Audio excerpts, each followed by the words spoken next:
মা হ্যাঁ, আজকে কি রান্না করছো? কাটাকুটি তো করে নিচ্ছ, এটা কি শাপলা? শাপলা ফুলের বড়া করব। শাপলা ফুলের বড়া, তাই তো?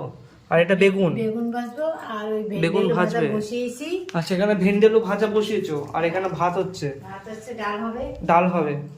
আচ্ছা, তো বন্ধুরা আজকে শাপলা ফুলের বড়া অনেকদিন পর, আর এদিকে ভেন্ডি আলু ভাজা হচ্ছে আর এখানে ভাত হয়ে গেছে। আমার ডাল হবে, তাই তো? ডাল হবে, বেগুন ভাজা হবে। ডাল হবে, বেগুন ভাজা হবে। আচ্ছা, ডাল হবে, বেগুন ভাজা হবে। মা তাহলে রান্না করো হ্যাঁ নাকি? হ্যাঁ হ্যাঁ ঠিক আছে। হ্যাঁ, কত কি রান্না করলে? এই তো ফুলের বড়াটা করলে হয়ে যায়। এই শাপলা ফুলের বড়াটা এখন করছো? এই যে মেখে মেখে রেখেছো, বাহ, দেখতে খুব সুন্দর লাগছে। আর এখানে ডাল হচ্ছে, হ্যাঁ আর বেগুন ভাজা আলু ভাজা হয়ে গেছে না? হ্যাঁ, ওই তো। এই যে বেগুন ভাজা আলু ভাজা হয়ে গেছে। আচ্ছা, তো শাপলা ফুলের বড়াটা হলে হয়ে যায়, ডাল তো প্রায় হয়ে গেছে দেখছি। হ্যাঁ, ডাল হয়ে গেছে। আর ভাতটা দিকে তুমি উপর দিয়ে দিয়েছো ফ্যান ছাড়তে। হ্যাঁ তো যাই হোক, তো বাহ, ভালো লাগছে দেখো। মা তাহলে হ্যাঁ। তাড়াতাড়ি রান্না বান্না করো, আমি যাই হাত মুখটা ধুয়ে আসি যা, নাকি? হাত মুখ ধুয়ে আচ্ছা, এখন দিয়ে দেবো খেতে। তো যাই আমি হাত মুখটা ধুয়ে আসি। বন্ধুরা এদের রান্না তো হয়েই গেছে, ডাল হয়ে গেছে, আলু ভাজা হয়ে গেছে, এদের কি আছে বেগুন ভাজা হয়ে গেছে, ভাত এখানে হয়ে গেছে, ডাল তো হয়েই গেছে, আর এটা হলেই হয়ে যায়। বাহ, এদের হাত মুখটা ধুয়েছে, খাওয়ার সময় দেখা হচ্ছে। তোরা হাত মুখ ধুয়ে বসে পড়েছে খেতে, মায়েরই খেতে দিয়ে দিয়েছে, দেখতে পাবেন কত সুন্দর একদম থালা গুছিয়ে একদম খেতে দিয়েছে।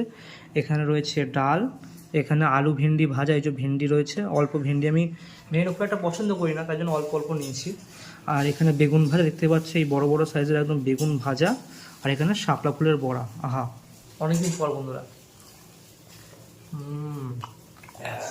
আর যাই হোক, ডালটা সাইডে রাখে, প্রথমে খেতে হবে এই যে আলু ভাজা দিয়ে। আহা, গরম গরম ভাত, আলু ভাজা, এখান থেকে শাপলা ফুল নিয়ে নেবো, শাপলা ফুল দিয়ে জমিয়ে মাখিয়ে খেতে হবে। আহা,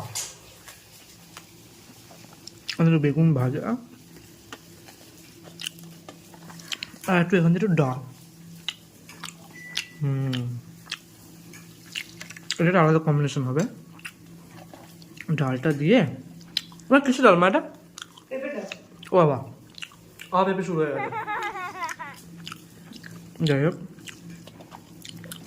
মেখে নিয়ে একটু আলু ভাজা, একটু বেগুন ভাজা, একটু এই বড়া দিয়ে সব দিয়ে মাখিয়ে খেতে হবে। আমি কাঁচা লঙ্কা। যাই হোক, আজকে ভিডিওটা এই পর্যন্তই। দেখা হচ্ছে আবার কালকে লাঞ্চের ভিডিও নিয়ে। ততক্ষণ যেন টাটা।